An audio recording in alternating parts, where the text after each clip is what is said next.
तो Meerut express way पर जो किसानों का आंदोलन चल रहा था वो फिलहाल खत्म हो गया है। WTO यानी विश्व व्यापार संगठन का पुतला भी किसानों ने फूंका है। अब रुक करते हैं अगली खबर का। राज्यसभा चुनाव पर अखिलेश यादव का बयान सामने आया है। सरकार की कोशिश दबाव बनाने की है, ये कहना है अखिलेश यादव का। विधायक अपनी मर्जी से वोट डालेंगे, विधायकों पर कोई दबाव नहीं चलेगा। यहां आपको बताएं, मंगलवार को चुनाव है राज्यसभा का और ऐसे में 10 राज्यसभा सीटों पर, उत्तर प्रदेश की 10 राज्यसभा सीटों पर मंगलवार को चुनाव होना है। 11 उम्मीदवार अपनी किस्मत आजमा रहे हैं।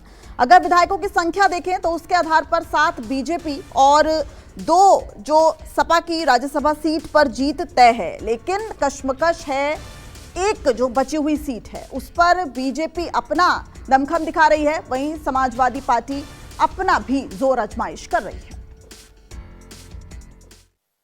जो चुनाव होने जा रहा है उसमें सरकार दबाव बना रही है। विधायकों पे दबाव क्या बनाएगी सरकार, और ये सरकार का तरीका है काम करने का। लोगों को डराना, लोगों को धमकाना, एजेंसियां लगा देना, या कोई पुराना केस हो उसको निकाल करके उस पर दबाव बनाना, ये सब कुछ चलने वाला नहीं है इस चुनाव में।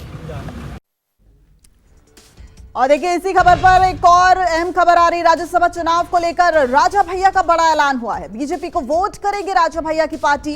राज्यसभा चुनाव में जनसत्ता दल लोकतांत्रिक पार्टी करेगी बीजेपी को वोट। यह बड़ा बदलाव नजर आ रहा है। राजा भैया की पार्टी JDL करेगी बीजेपी को वोट।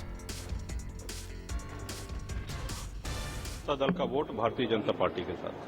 सर, अभी बैठक में भी आप पहुंचेंगे क्या, जो प्रशिक्षण बैठक चल रही है? सर, प्रशिक्षण की तो कोई आवश्यकता है नहीं सर, 32 वर्ष हो गए हैं, लेकिन भोजन अवश्य करेंगे। रात का डिनर भी मुख्यमंत्री योगी आदित्यनाथ की ओर से दिया गया, आप रहेंगे? जी बिल्कुल।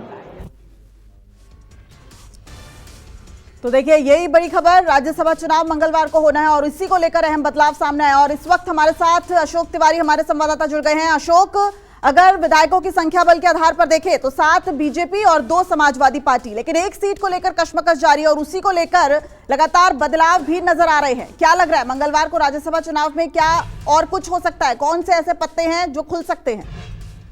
देखिए, दरअसल सबसे अहम बात तो ये है कि राजा भैया की पार्टी के 2 विधायक उत्तर प्रदेश में हैं और उन दोनों विधायकों को साधने के लिए समाजवादी पार्टी की तरफ से भी कोशिश की गई थी और बीजेपी की तरफ से भी कोशिश की गई थी।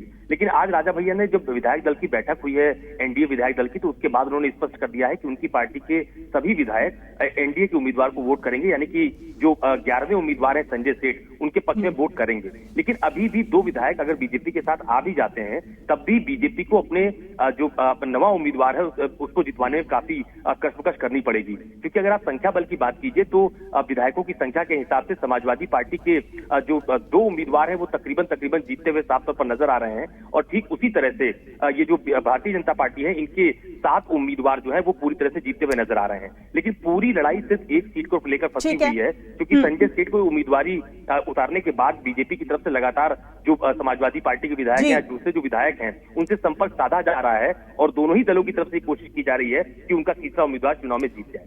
ठीक है अशोक, बहुत बहुत शुक्रिया आपका इस